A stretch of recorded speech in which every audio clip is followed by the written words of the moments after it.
Okay.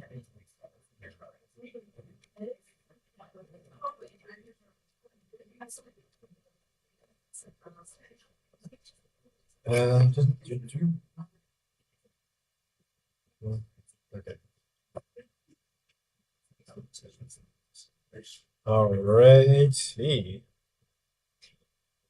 I have still not forgiven Erica for not being in class on Thursday. I had no one to tell me whether I should stop lecturing. I asked Jasmine. She refused to answer. I'm not sure what I'm supposed to do here. Use my own judgment? Come on. Okay. Well, welcome back. All right. Week 4 of the semester. We got 3 lectures left. Why is the camera so fancy? Okay. Don't worry about it. I will double check this after class. Generally speaking, I kind of go over questions prior to the exam with people just to kind of walk you through and kind of guide you through the answering process because it is, I just find it works better that way. Okay, what do we got? So, I'll take a look at Canvas and usually, well, let's see what I have. I don't remember. I have so many classes, I kind of forget. Okay. There's no question mark, so there's nothing to answer. Okay. I'm amazed that it's taken this long to get some version of this question. Usually, like 2 minutes into the class, people want to know how you identify religiously. And I'd say, like, I have no problem telling people, but in this class, it's more fun if people just guess. So I'm not gonna say, maybe I'll say it like later in the course.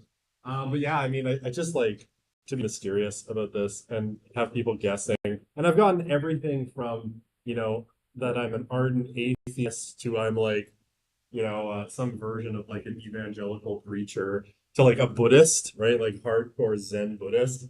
So the guesses are fun. And why don't we leave it to guessing and leave that answer to later in the course? Okay, so I don't know why people position these chairs strategically to trip me every time. I suppose if I just sit still, things would go better. I got too close to the speaker there. If you're watching online, the audio might be terrible today because I forgot to recharge my little microphone. So I'm relying on the microphone on my laptop. I do stand in front of it most of the time. But if the audio gets distant, it's because I wandered over there. And if you don't like it, cool.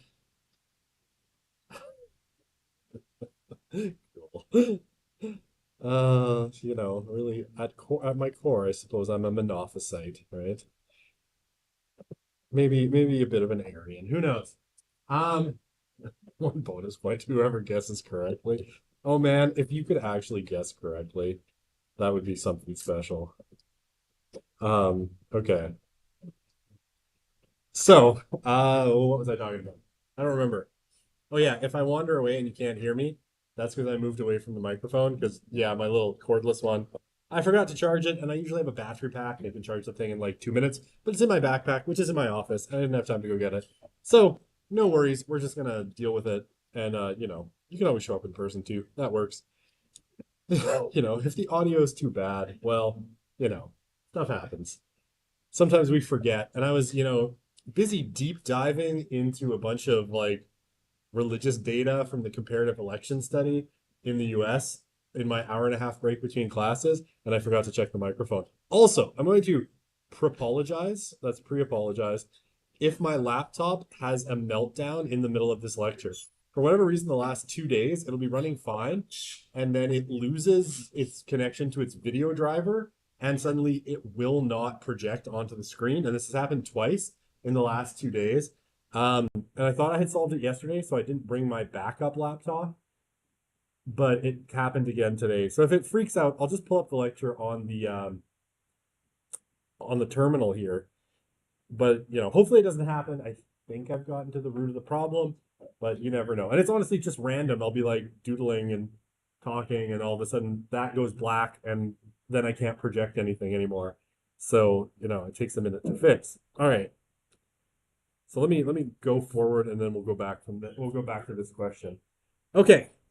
So we were talking last time about theories of religion, right? So we're past our, Christian Smith, what is religion, how religion works, right? And we're into some of the kind of central theories of religion. As the last time, we recapitulated Marx, we talked some Durkheim and Weber, and we got all the way through Freud, and then ended off with this slide talking about Talcott Parsons, right? And again, Parsons is much more of a 20th century, mid 20th century kind of sociological figure, and building on the work largely of Durkheim, and kind of giving it some nuance in terms of what something like religion and other social institutions do. So what does Parsons say? Well, largely, right, that religion is one subsystem of society amongst others, right? So as a structural functionalist, right, what Parsons is really concerned with is how a bunch of different institutions, right, or subsystems basically all work together to keep society in good function, right? Or function. Now, what's obviously kind of true in a kind of structural functionalist way, and certainly the way that Parsons is talking about it, is that if one of these institutions kind of goes from function to dysfunction, the society is going to feel those effects, right? That ultimately they each play an important role, and if something falls into dysfunction, you're going to have to either fix it, or replace it with another set of functional institutions, or you're going to have kind of a general societal dysfunction. Okay, so for Parsons, what does religion do? Well, it's a vital but limited function in maintaining social order, and largely, he says, it provides values, morality, rules, shared kind of conceits about what's good, bad, and all of that stuff, bless you, which form the basis of a values consensus, right? Something that is shared broadly by most of the people in the society. Now, obviously, what would happen here, and other institutions reinforce it, and some of its values form the basis of laws and rules. And again, you could have these rules go for all the way from like, those that are informally enforced, right? Things like, rudeness, all the way down to taboos, right? Things that you get severe social consequences from. So all sorts of values are shared, and like the level of kind of social violation is also something you get out of that values consensus. Now, for Parsons and his sort of ilk, if you had, say, religion ceasing to perform that social function, right, for whatever reason, secularization hits and people no longer have shared religious values, right, no longer forms a value consensus, you would largely get, a society that now no longer really has the means to set fundamental values, and so they would be contested until something emerges that could give those values. And you would have, say, other institutions, maybe like education, polity, maybe even, the economy, attempting to fill that gap partially, but never quite managing to do so fully. And I think there's a lot to be sort of said for this sort of model and way of thinking about it. This is why I always appreciate the functionalists. I think we're kind of, in a way, in an era like this where there is no sort of values consensus that comes from religion anymore, right? People in large numbers have sort of stepped away or are no longer fully drawing value sets from religion, except maybe in a really abstract way. And I think what we're seeing, when we talk about culture wars, when we talk about, the kookiness that happens in our societies, um, around all sorts of things. But if you can see, say, what's happening down in the US largely as a function of this, is there is no institution that's managed to step in. And so other institutions have tried to provide these kinds of values and form a values consensus, but because they don't fill the role as fully as religion does, things are a little bit shaky. Okay. And there was a question. Would Parsons argue that without religion, our laws might look different? Certainly. Right? Certainly. There are certain things that obviously, and I mean, this would be largely why, say, if you look at a society that was historically Christian, one that's historically Islamic, and one that's historically kind of Hindu, they have very different legal codes, right? There's some shared things, right? Because obviously stealing and murder and other things cause general social chaos. But on a lot of other things, right, they have significant differences because they had different values, and those values largely manifest in different ways. So, yeah, different organizations or no religion, right? And you're going to have different laws. Those laws are going to change based on the religion that's at the core, or if there's no religion, very much you would have different laws for sure. Okay. Where is my mouse? Okay. So, what does religion do for Parsons? Like, what is it? Like, why is it particularly important from a social perspective? All right, so what does Parsons say? Well, and we'll see this again when we talk about Peter Berger, I think, too. Um, you know, for the most part, and I think this is a pretty widely shared consensus, especially amongst the sort of, mid to late 20th century sociologists of religion, is that most of the time when it comes to religion, people aren't really paying that close of attention. Again, we'll see this theme in Peter Berger's work as well when I talk about it, but people mostly don't really pay very close attention to religion most of the time, right? Again, you're going to have your religious specialists, you're going to have those people who are super devout, who are going to be really, really, really into religion all the time, right? Your priests, your deep religious practitioners, your mystics, whatever. But for most people, it's kind of in the background and you're not that interested in religion most of the time. However, when people do become interested in religion for Parsons, is when they are hit by unexpected events, right?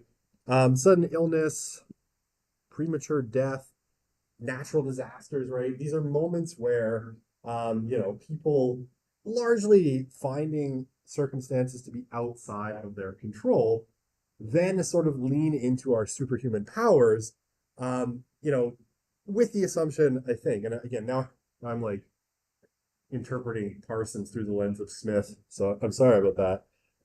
But largely, right, because when we find our lives out of control, when we're not able to deal with circumstances as they are, what do? Well, we turn to some kind of superhuman power. We try to access it to control the circumstances, right? Or to make sense of them in some way. Okay. So religion can be really helpful, in helping people make sense out of those events and restore, normal order of life, right? To feel like they're in control again, or that somehow tragic events, difficult things make sense in the context of, some universal logic, right? So it can explain things like death, like, crop failures, all sorts of things, right? And again, sometimes this is what we call in religious circles theodicy, why bad stuff happens. Religions typically have some kind of explanation for why bad things happen to good people and such, right?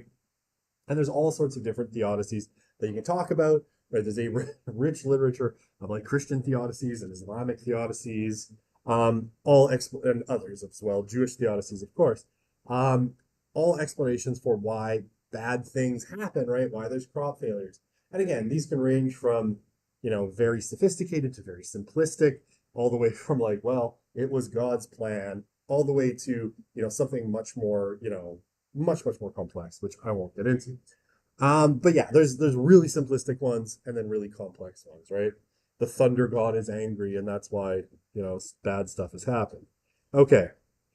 For Parsons, religion's mostly there to maintain social stability by sort of relieving tensions and frustrations that come out of catastrophe, right? When bad things happen, right? It allows us to explain it, to kind of expiate it, to deal with it, and to put it in a context, and then to move on and reestablish that kind of natural balance of life. Okay. So, I can't remember what image this is. I don't know why. I put it here because I think it's Job. I want to say this is Job because this makes sense based on my mental schema, but I can't 100% remember what image this is. So, anyone want to ask AI and ask why did my professor put this on this slide? I'm kidding. Religion also helps, people generally make sense of contradictory experiences. The present, especially within kind of systems like why are bad things happening to good people? Why do good things happen to bad people? Right? Very simplistically, this can be like, well, bad people who are getting the rewards now will receive or have received their reward now, and they'll be punished in the afterlife, and vice versa, right? Good people who are cheated out of stuff, all of that will be, basically wiped away in the afterlife. That's a very Christian one. But there are always explanations of how things work, right? What the balance of things are. The bad person will be reborn as a turkey. It's an ugly animal. I wouldn't want to be a turkey, so that's sort of my nightmare. Right, and the good people will, be born as a rich person or whatever. Again, I'm doing like a pop culture version of karma. But there's always explanations that are available for these contradictory experiences, right? Why does the evil prince prosper while I suffer? Well, there's a kind of cosmic schema that's going to explain that, right? And so religion helps to alleviate those contradictions and give people a sort of understanding of it. Now, here, I think Parsons is being,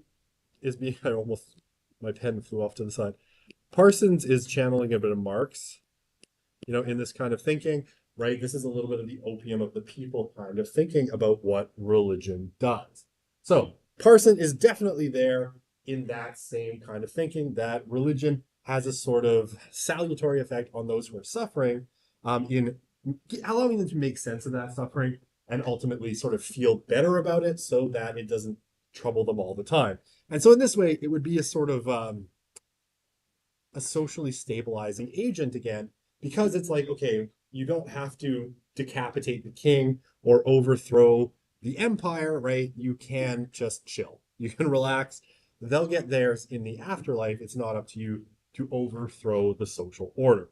So yeah, that would be largely, I think, what it has that same kind of Marxist connotation of opium of the people. Well, that's not the language that Parsons uses. Okay. So, Bella. I don't have a ton on Bella. I think I just have the one slide, and we're going to get into Peter Berger, because Peter Berger is a much more consequential figure. Bella, like Parsons, right, and they did work together. So there's a bunch of work that was done by Parson and Bella on religion. And it largely shares these 2 points, but I want to kind of break Bella out for his particular contribution when he talks about religion.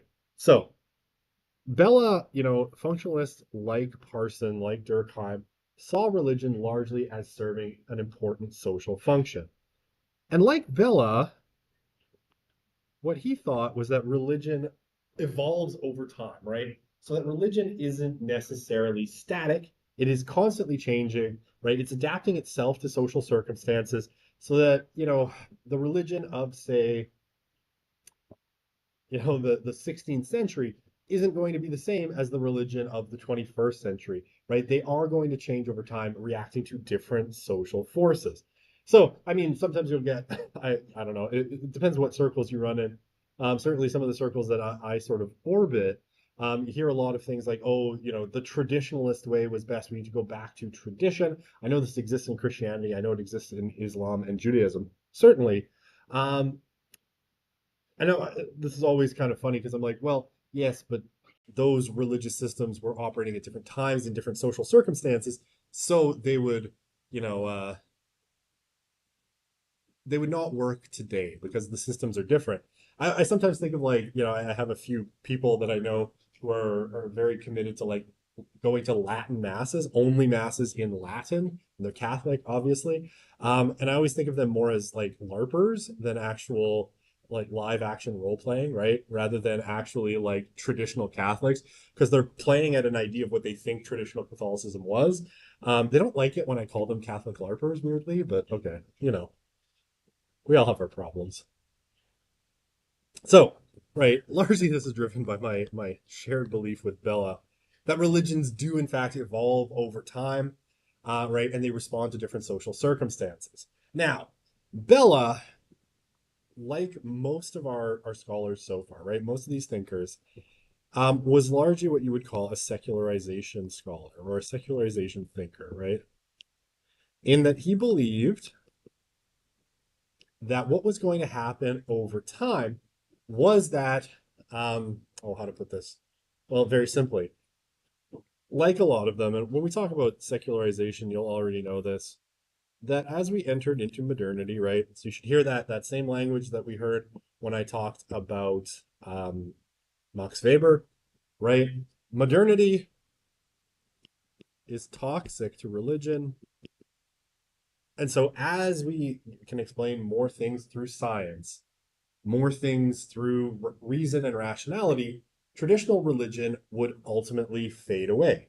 But I'm going to flash back like I'm tweaking. Bella believes this same kind of thing, right? That religion sort of plays a central role in shaping and holding society together. So, if religion is no longer playing that role in its traditional forms, it's going to evolve into something else, right? So, what does that look like, right? What replaces religion? Well, Bella had this particular theory that's generally referred to as civil religion, and specifically, hang on, let me erase some stuff at the top here. Oops, I erased everything. My bad.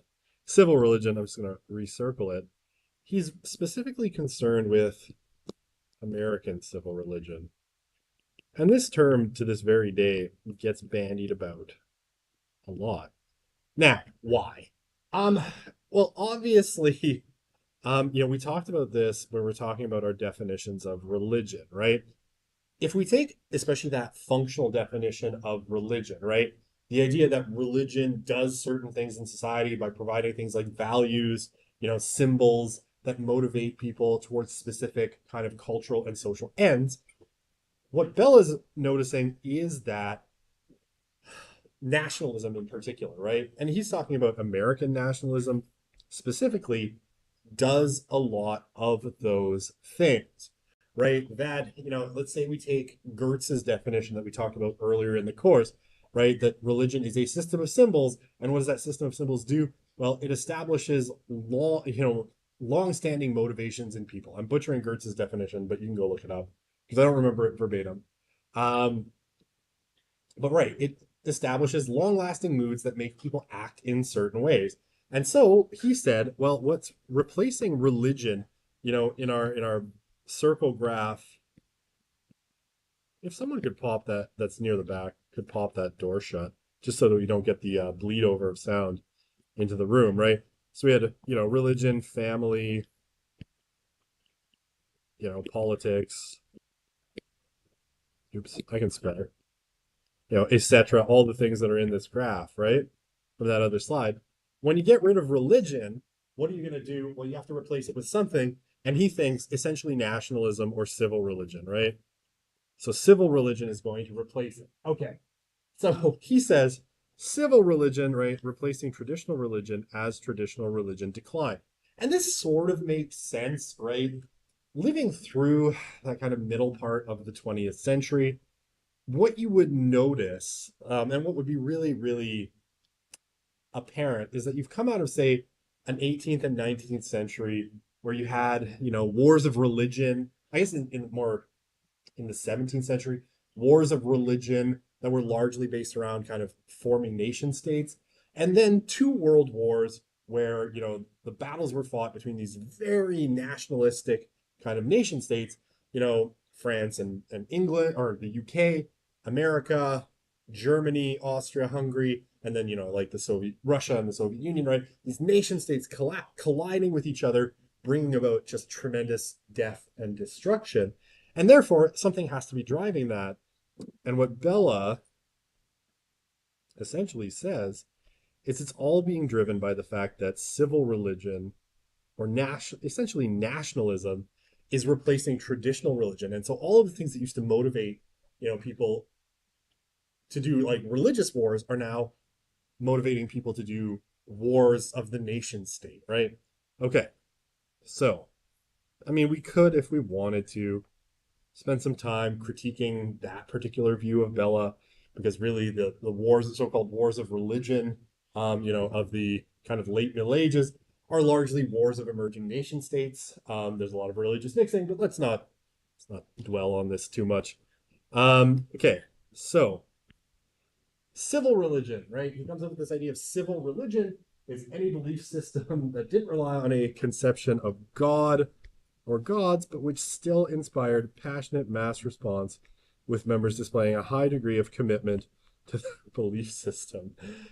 Okay. Again, the problem with Bella, right, is, and you can probably just kind of read it in that definition, right, is it that it's a functional definition. And so you can kind of broaden this out to explain almost anything, right? Is it almost the time of the Super Bowl? I don't know because I don't care about sports. Well, okay, I don't care about that sport because I think it's dumb and boring. Which teams will play in the bowl that is super? Does anyone know? Yeah. So like right, so that explains why one of my neighbors has a giant Seahawks flag on their house. I'm like, I guess I should have clued in on that one. So it's literally the Seahawks versus Satan. Is that right? Okay. Because aren't the Patriots evil because they've cheated and they had Tom Brady and somehow he remained unnaturally young for too long? I don't know. That's what I've heard. I have my cousin really, really loves football and will tell me things about it, even though I don't want to hear it. Now, I would still take that over baseball because I don't like baseball even more than I don't like football. So I know things that, he really didn't like Tom Brady, and apparently Tom Brady has some kind of deal with the devil. That's all I know. Okay, so the bowl that is super, is once again upon us. I presume that there will be hilarious costumes and makeup and people dressed in uniforms and doing all sorts of crazy things, to support either the birds of the sea or the Patriots of New England. Um, this would quite easily fit this definition, right? Which is kind of the problem, right? That is, does it relate to God or gods, but inspires passionate mass response with members displaying a high degree of commitment to that belief system, right? Um,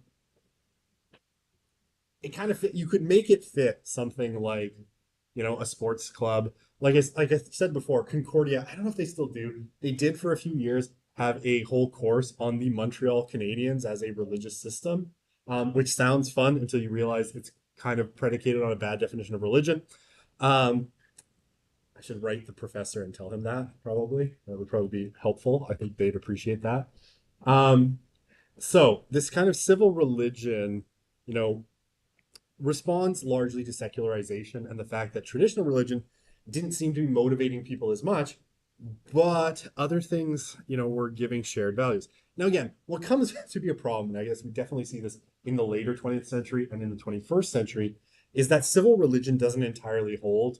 And you definitely have, say if you look at the United States today, and I guess Canada to a lesser extent, different versions of that civil religion that are essentially kind of at war with each other, but there isn't really a values consensus, right? Republicans and Democrats, I think, don't really have a values consensus over what they think is really important, you know, clearly.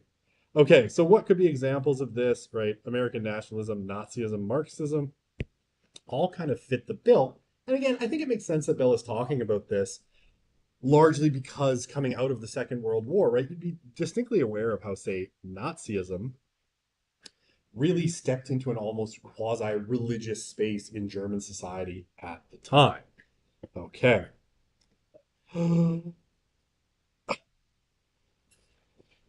Wow, that's a sentence. Tradcath LARPers are pretty much always crypto atheists using a label that's politically beneficial amongst right-wing circles. I mean, honestly, if my Tradcath friends are crypto atheists, man, do they put a lot of effort into keeping up the charade. Like honestly, if you have 7 children just to keep up the charade, man, you're doing some hardcore stuff. Um, that's not the most children of anyone I know. The most is 11. But he's definitely not trad cath. Okay.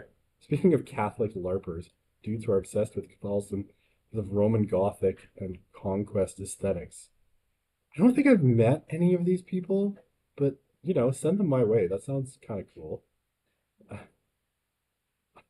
Trad cath LARPers under 30 who converted because of Discord and TikTok.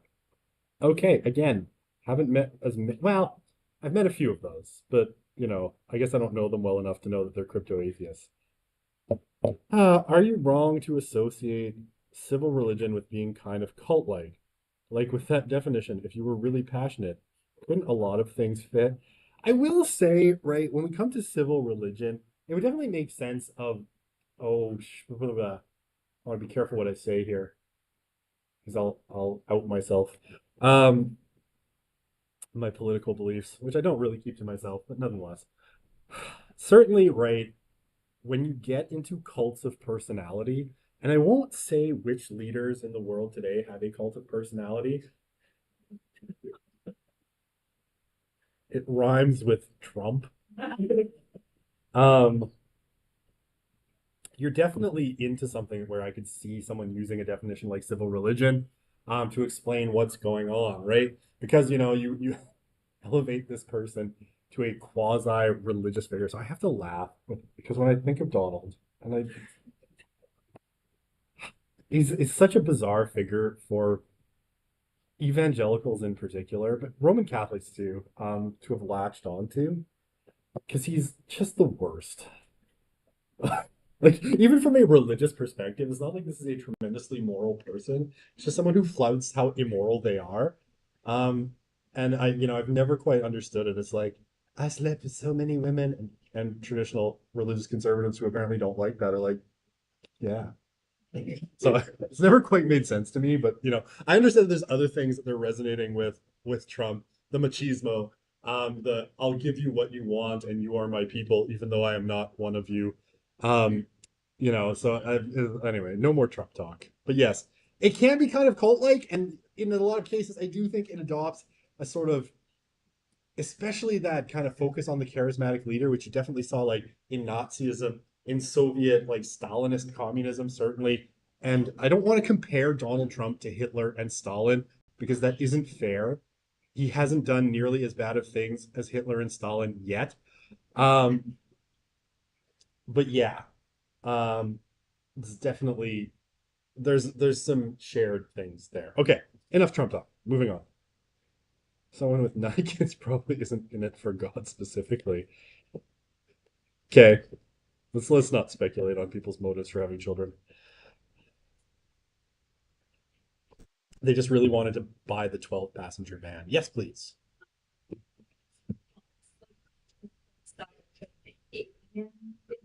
Okay.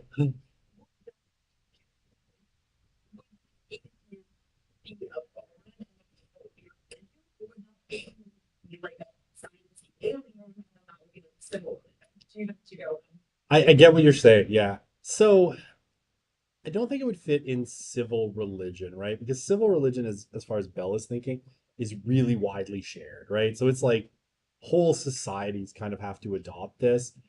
What you're describing is Scientology, um, kind of, uh, you know, a little bit, sort of. Scientology has some wacky beliefs. Not surprisingly, a sci-fi writer came up with it, and that's how it got started. Um, it's really just a new religious movement, and honestly, new religious movements can believe in just about anything. Like I kind of joke there's two kinds, right? I don't generally find them that interesting because there's like the apocalyptic kind, like the world is ending tomorrow, so give me all your money, and the sex magic kind, which is like I have the sex magic in my body, come have sex with me, also give me all your money. Which is sort of like the two big kinds of cults. There's a few alien ones which are like we were seeded here by aliens, so give me all your money. Um, there's always a money thing involved, right? And come live with us and give me control of your life. And I have unique contact with the aliens, or I know when they're coming, and all you have to do is kill yourself when I tell you, and everything will be fine. New religious movements, we'll talk about them later a little bit, not in like crazy depth. There's a reason like 99% of them fail, because a lot of times they're really, really dumb. And they involve clear manipulation and a lot of promises that something's going to happen. And when it doesn't, either you get like Jonestown and everybody kills himself, or it was the Heaven's Gate, which was also a suicide cult. Or everybody's just like, well, that didn't go very well. I guess we'll all leave now. And that's the kind of two trajectories of cults. And I don't know, did I answer your question? Now I'm just rambling.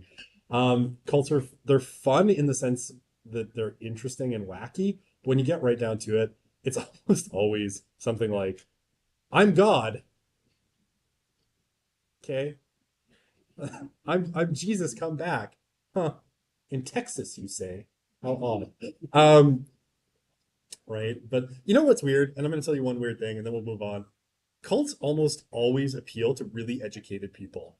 Really educated people are so everyone in this room, because you're getting a 4-year degree, you're much more likely to join a cult than someone who has like a high school education. And I don't know, well, I do know, I have some theories on why, and there's lots of theories on why.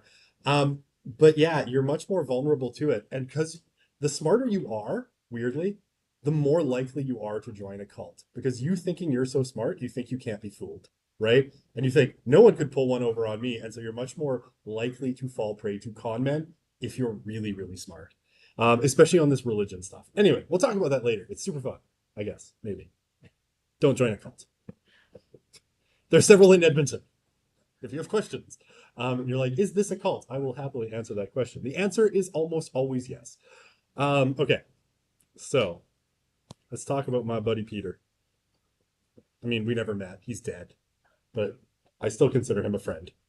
So, Peter Berger, really influential in sociology of religion, though that wasn't his only contribution in sociology. Probably one of the more influential sociologists of the 20th century. Um, his particular kind of work on social construction of reality and sociology of knowledge are where he makes his biggest contributions. Um, when it comes to religion, he authored a book called The Sacred Canopy, and he comes up with what's called Sacred Canopy Theory, which is his attempt to kind of elaborate out what, say, Weber and Durkheim said about religion into something a little bit more explained and cohesive.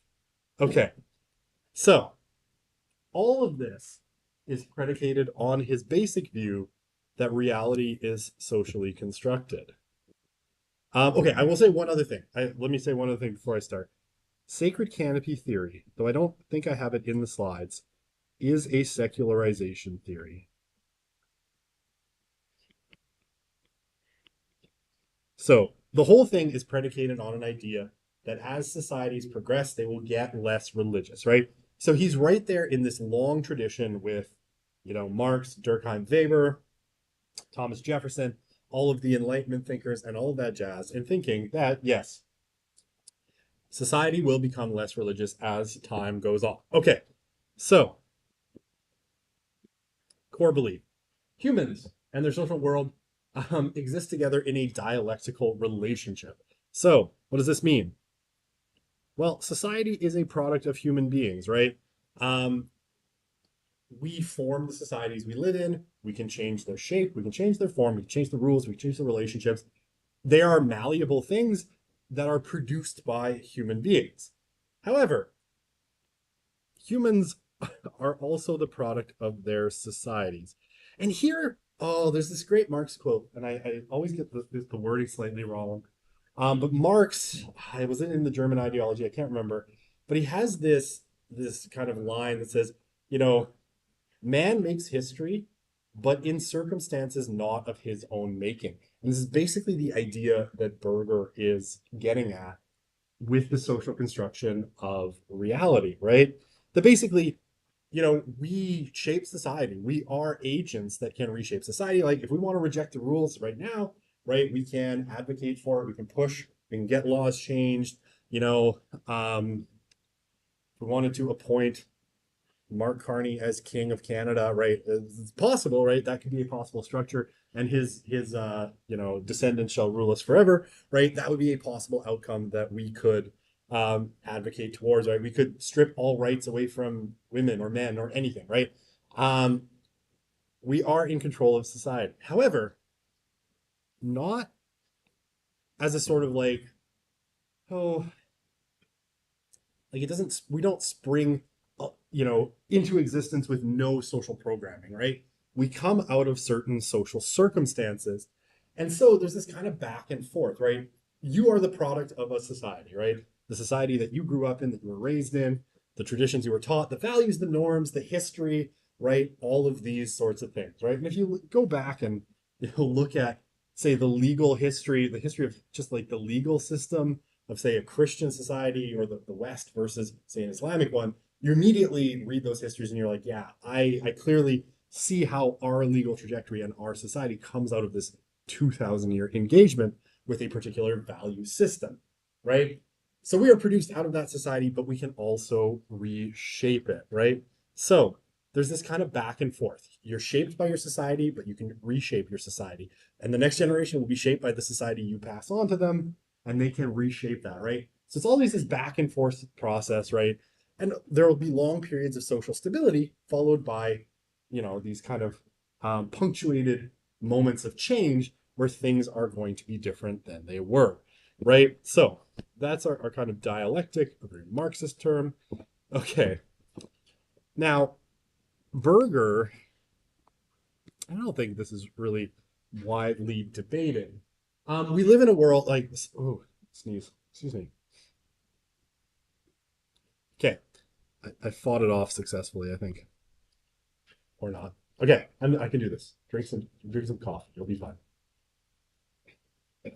So we live in society in the world of our own making, right? So the society that we live in, the communities we live in, are largely shaped by our kind of collective efforts, and what is it that Marx calls it, the weight of all the dead generations that kind of infringes upon us as well, right? We live in a society shaped by human efforts and human kind of ingenuity and social change.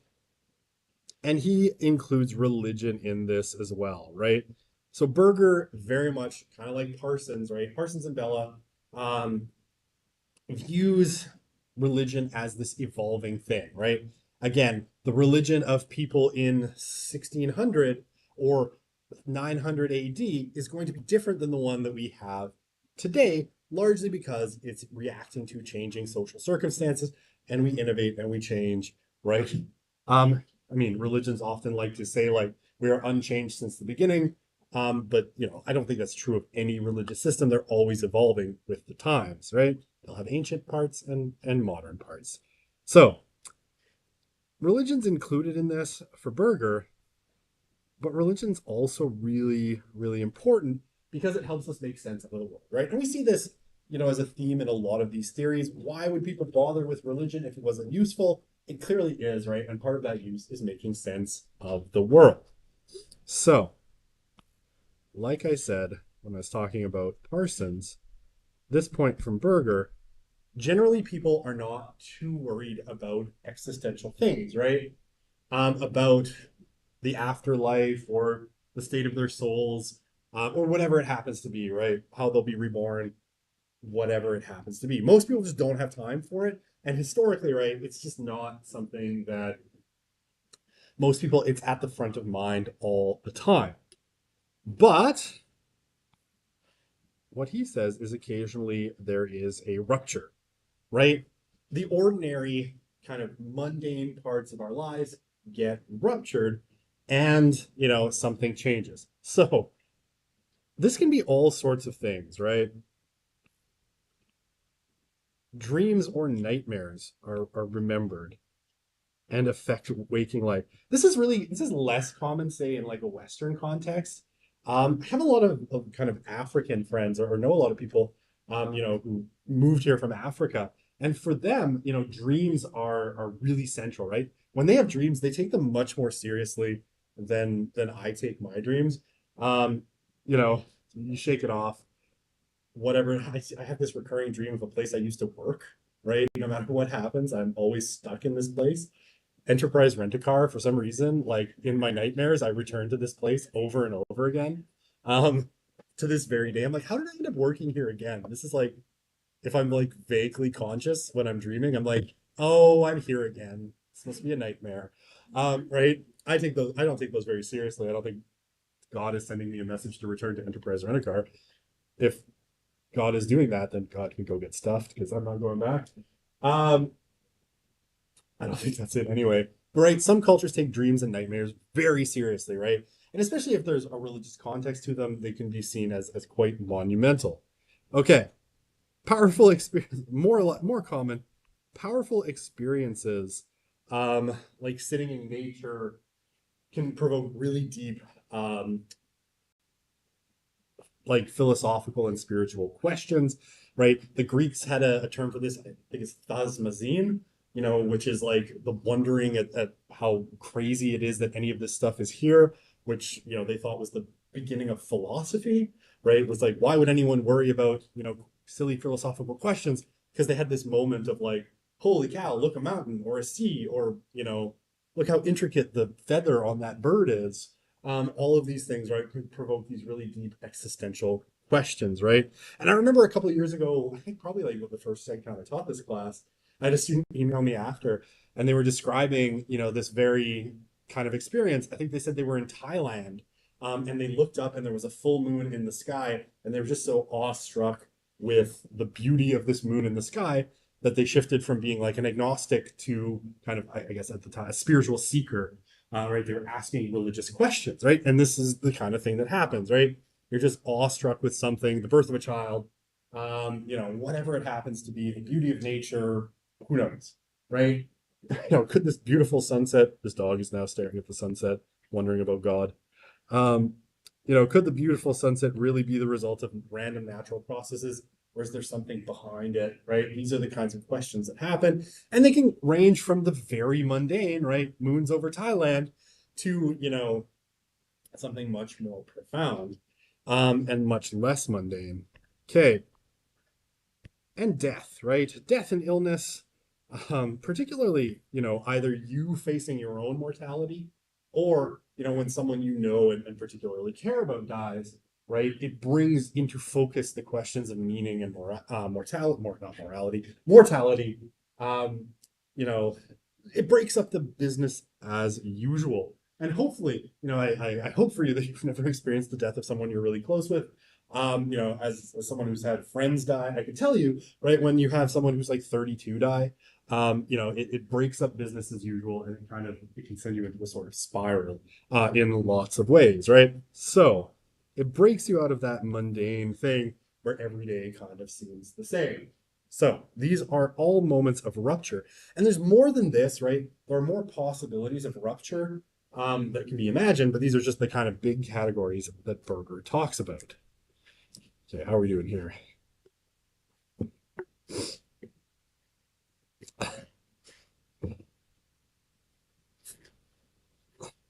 Okay. Oh yes, Enterprise Rent-A-Car. Multiple exoduses. Yeah. I mean, usually this sometimes happens, right? Where predictions get wrong so many times that then the founder maybe feels like they have no way out. Or people are just like, if you're a Seventh Day Adventist, it's like well, the apocalypse was really a spiritual apocalypse and it happened, so we can all move on and keep doing what we were doing. Fun stuff. Okay. I jumped. Okay.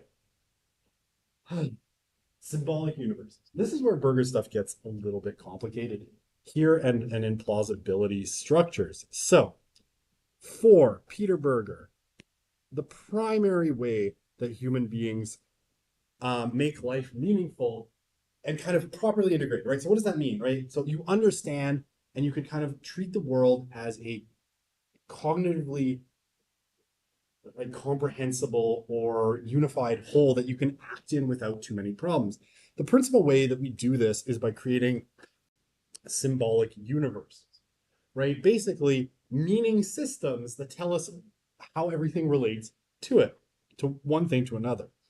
So he calls them a kind of a grand totalizing worldview that integrates different parts of meaning into a single system or a coherent whole, right?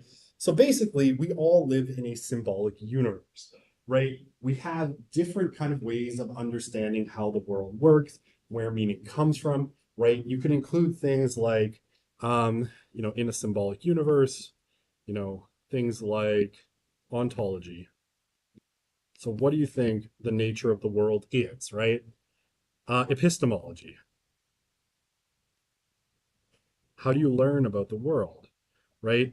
What is the nature of truth, right? What is the nature of reality? All of these sorts of things, right? Whether you think it's, the Big Bang or you think the world sits on the back of a translucent koala, right? That's a very obscure Star Trek reference, if anyone's paying attention. Um, right? That is your symbolic universe. What does everything mean, and how does it all work together? Like, where does anything come from? Why is there anything at all? All of these things are kind of bound together by a symbolic universe. So things like Christianity, Marxism, karma, luck, fates, all have sort of systems that help us make sense and kind of organize different strands of life into a system that we can understand, right? So any kind of religious or philosophical system is going to posit a symbolic universe, not just religions, right? Religions do this, in a particular way, right? And here, religion is unique in terms of creating symbolic universes because it links the here and now to something transcendent and puts, human experiences, human phenomena into a cosmic frame of reference, right? Like you are relating somehow to this cosmic force of, God that put you here for a particular reason. So it gives it all a sort of air of meaning that you might not find in, say, Marxism or nihilism, which are non-religious systems of meaning, right? So Marxism will be like, it's all an evolution of history, right? Along kind of materialist historical forces, right? Change in the means of production, change in the social relations of production, boom, shakalaka. I don't think there's a boom shakalaka in Marx, to be honest. I might have just added that. Right? Or nihilism is like nothing means anything at all. It's all, we're all spiraling towards the dark abyss at the end of time. That's how it goes. Luck and the fates, right? Um, as well is this kind of, very pop culture kind of way of understanding why everything is. It's like it's just fate. Like there's some cosmic thing in the universe that dictates all of our things, right? I read my horoscope, it tells me today you will make an epic decision. And so I must because the horoscope in the newspaper said so, right? These are all sorts of symbolic universes, and symbolic universes vary quite a bit. Okay. Does that all make sense? I hope. I guess I could check the questions. What experiences that seem good, too good to be coincidences, count as powerful experiences? Like when things line up too perfectly to be random? Yes, absolutely, right? I mean, Christianity has an actual term for this. This is providence, right? That basically, it's clearly these things lining up and hitting the way they did is too good to be true in such a way that it must have been God. It was God's providence that brought these things together, right? That's, definitely something that could be these kind of rupturing experiences, right? It couldn't have happened. I couldn't have, I wouldn't have met my life partner unless these exact things happen, dot, dot, dot, therefore there is a God. Okay, there's a premise missing in that syllogism, but whatever. People make those kinds of jumps all the time, for sure. Okay, so Peter Canopy theory, Peter Berger's canopy theory, is that religion will change based on the society we live in, and it will fade away with modernity. Hold on, we're not quite done with Peter. Essentially, yes. Like he thinks that religion ultimately evolves. Um, we're getting to the modernity part, but yes, he does think that religion has always kind of been changing to meet social conditions. Modernity, he thinks, is a particularly unique social condition that's going to be uniquely toxic to religion, which I say, hang on, I want to make sure I didn't skip anything. We're getting to that, right? But we need to work through the steps. So yes, that is technically correct. He thinks that like throughout human history, religion has always responded to social conditions and change, right? That's why, you know, we don't still worship the Greek gods because, there's been religious evolution. Christianity isn't the same today as it was in or not 1 AD, 100 AD, where people were meeting in people's homes, right? It's evolved as its social role and function has changed, all of these sorts of things. But he does think, where he says, yeah, we all kind of got that wrong, that whole secularization thing. After he had made some particularly, shall we say, bold predictions about the future of religion. And then my boy Rodney comes in and dunks on him after that, in a paper that I will tell you all about called Secularization RIP. But we have to work our way up to Rodney Stark. We can't start with Rodney. He's too glorious for this world. And I say that only half sarcastically. All right, so sacred canopy. So, what is the sacred canopy, right? Basically what he says is that the socially constructed world, right, is really precarious and transitory, right, ephemeral. Things are always changing. Things are always kind of falling apart, right? Kingdoms rise and fall. You get sick. It's hard to maintain kind of a cohesive meaning. And what he said is that religion kind of takes the socially constructed world and gives it meaning, right? And he suggests it's like putting what he calls a sacred canopy on top of society, right? Basically, religion is a way of, you know, a means of giving meaning to the social world by locating it in the sacred, right? So basically, you take the social world and you divinize it, right? You say that all of these changing social rules and roles and all of, everything that's happening is basically um, part of some kind of cosmic plan, some kind of cosmic meaning, and therefore all the transitory stuff kind of doesn't matter. It's not as important and it's not as disruptive, right? And he thinks that this is kind of essential, right? It's an essential function for individuals in society to make reality intelligible, right? Otherwise, everything just seems like chaos, right? And this is, one of the critiques of, say, nihilism.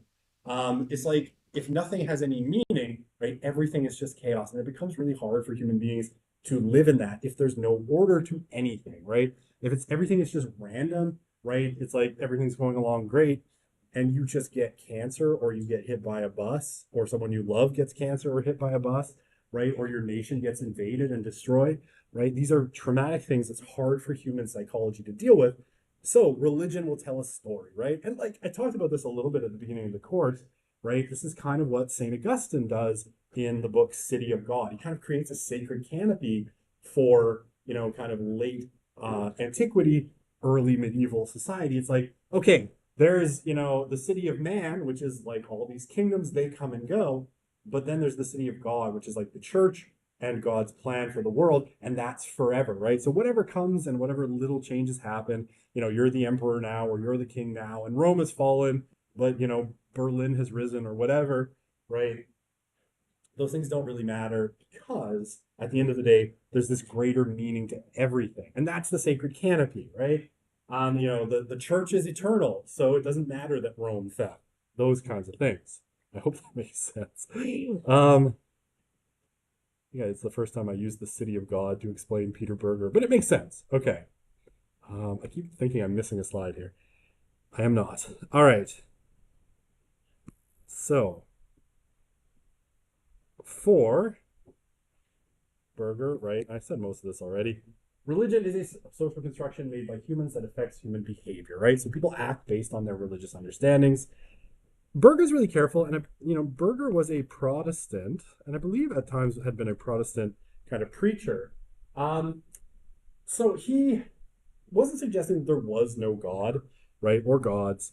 He didn't say that they were human constructions. He was neutral on that in his work, but rather, the ritual organization of things, right, the way that people enact whatever they believe the existence of God is, all of those things were social constructs, right? So he might look at I was talking about our Latin Mass Catholics. Apologies, by the way, if you're a Latin Mass Catholic. I've said some unkind things about you. I love you all. Even you LARPers out there who are apparently crypto atheists, which I didn't know. Um, but what he would say is that particular enacting of religion is all about a particular social circumstance that you're trying to anchor. You're acting out a particular view of the world by doing those kinds of religious rituals, right? All right, and like I said, it's a dialectic. If religion changes, society will change. If society changes, religion will change, right? Okay, now here's the thing that Berger thought about the sacred canopy. So he thought the sacred canopy basically made sense for explaining the way human beings had been, from time immemorial, um, until right about 1960, right? And basically, he says that from 325 CE or AD, which was the year that not Augustine, Constantine made Christianity the official religion of the Roman Empire, all the way till sometime in the 18th century, right, the 1700s.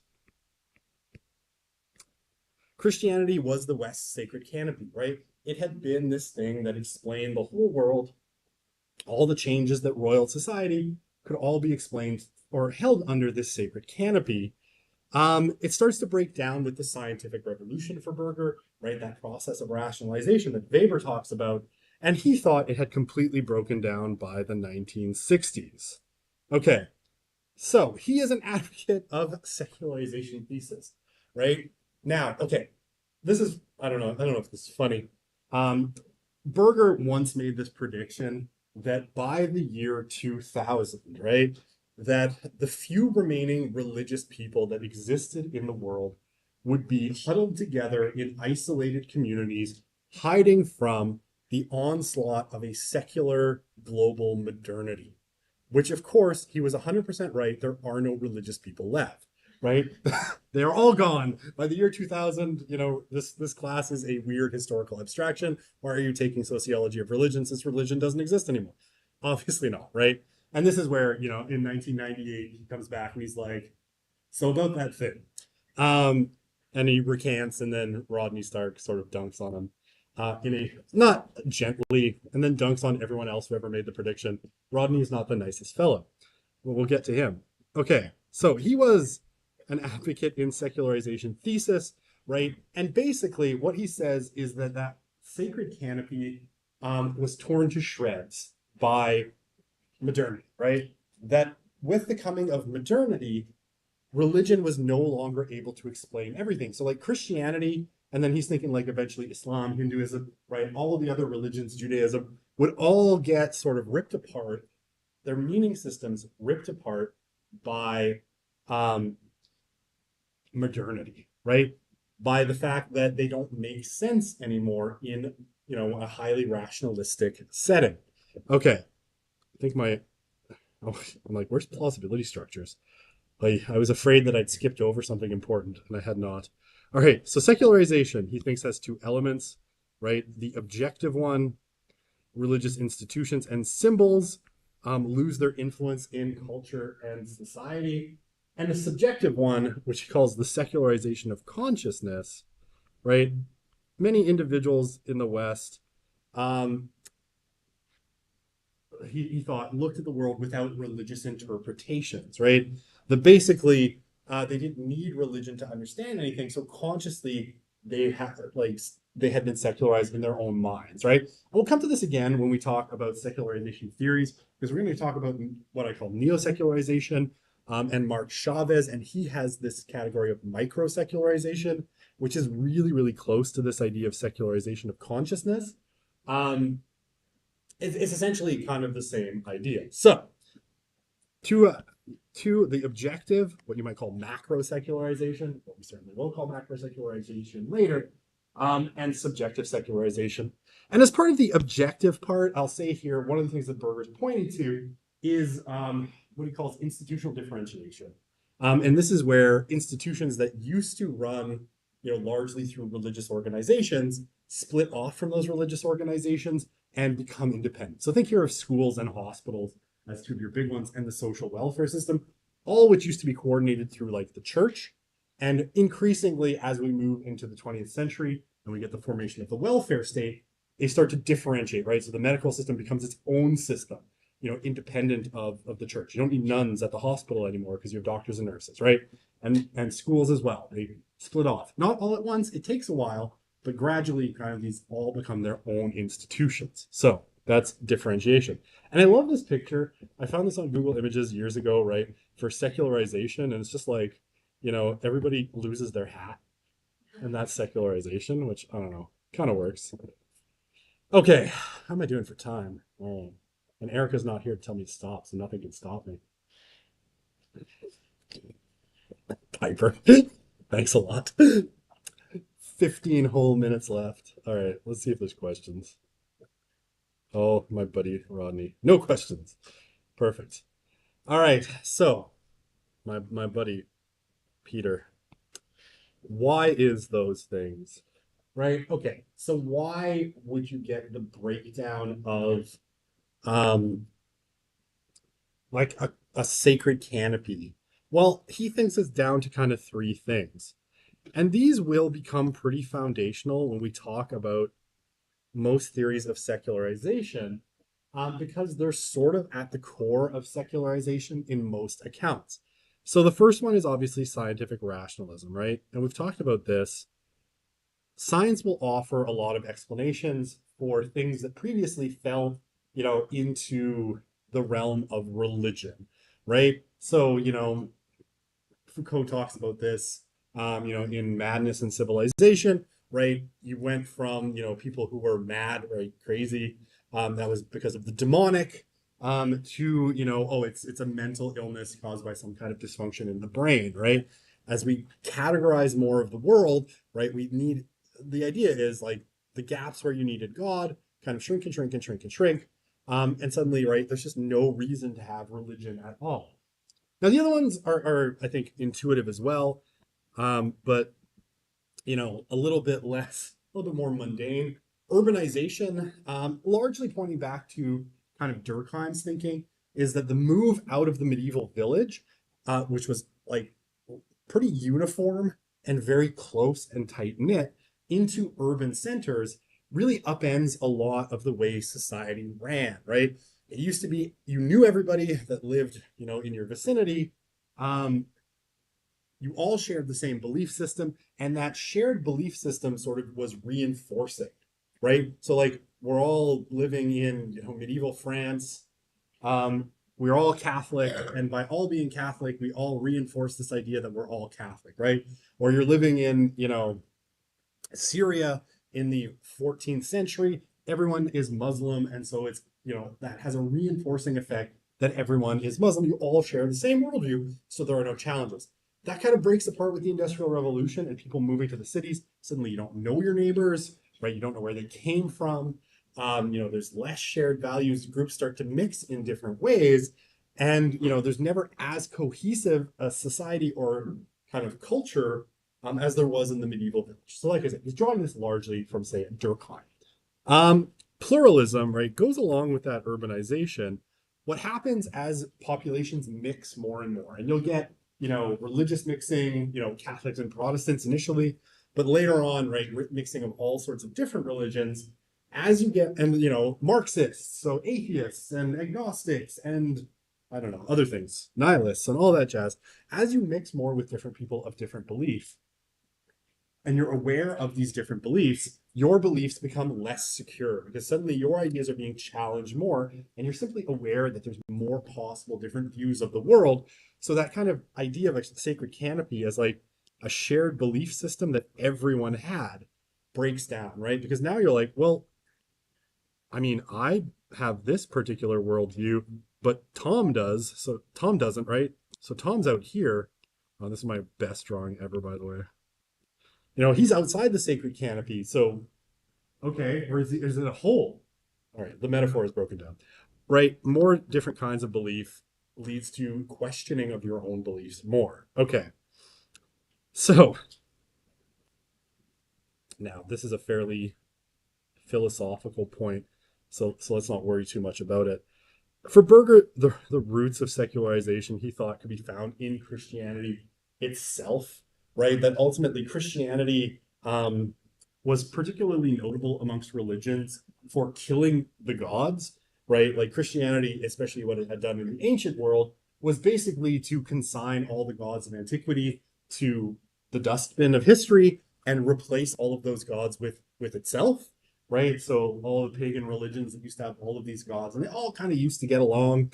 They were all swept away by the coming of Christianity. Islam follows kind of the same pattern, right? But that's rooted in kind of that same model that Christianity had. Nietzsche had made this same argument in the 1880s that basically, right, Christianity brought with it, once you've killed all the other gods, the last god you kill is the Christian God, right? This is why Nietzsche talked about the death of God, right? That basically, well, now that we got rid of Zeus, I guess we could get rid of Yahweh, right? That's the kind of argument that he's making. And Berger roughly kind of believes that. And I am doing great for time. Amazing, even. Okay, so pluralism, right? I talked about this. And yeah, Berger contended that in modernity, religion first shifts to kind of the private sphere and an individual concern before being abandoned altogether, right? You secularize, first the society and you go to the place of the individual, and then you secularize the individual as well. Okay. So, and I think this is I have two more slides. Dear God. Well, we'll try. How are we doing for questions? What would make people question their beliefs? Supposedly still going to church and doing all the religious things. That is an interesting assumption. Not necessarily the case. We'll talk. Sorry. I always do this in every one of my classes, is I promise you things that are going to happen later. And I'm really bad about it. So when we talk after the second midterm, I think, about Stark and Fink's work, The Churching of America, the assumption that everybody in the past went to church, probably not that solid from a historical perspective. I don't remember, I might not have the number exactly right, but in Stark and Fink's The Churching of America, they say that in 1776, right, so the year the US became independent, it's something like 17% of Americans belong to a religious congregation, right, or like regularly attended church. So that might not actually be true. It's not necessarily the case that people are still going to religious services. And this is a point that Stark will make broadly, and you're going to hear it until you're tired of it, you saying it, and you will be, that the past is probably less religious than we think it is, right? We have this imagination that everybody was super religious in the past, but they were still human beings like us. And, a lot of them probably didn't care that much, just like a lot of you probably don't care that much. Now we'll get to those arguments when we talk about secularization, but we're not there yet. It's a good question though. So just Stark's idea, sorry, not Stark's idea, Berger's idea is just that the more people you're in contact with and the more different belief systems, the less secure it makes your belief. The more you have to kind of be shoring that up all the time. All right, I'm going to try plausibility structures. So next time I can start with Stark because he himself is a delightful chap. All right. So plausibility structures. Oh, these are hard. I'm like 7 minutes. Is that too early to quit? What do you think? It's a, Piper and Daisha are like, we should go now. Yes. Okay. All right. Why not? And then I see Sarah also nodding in agreement. So that's 3 out of what, however many of you are. Let's stop here. We'll pick up on Thursday. We'll talk plausibility structures, and then we'll go into my favorite person of all, Mr. Rodney Stout.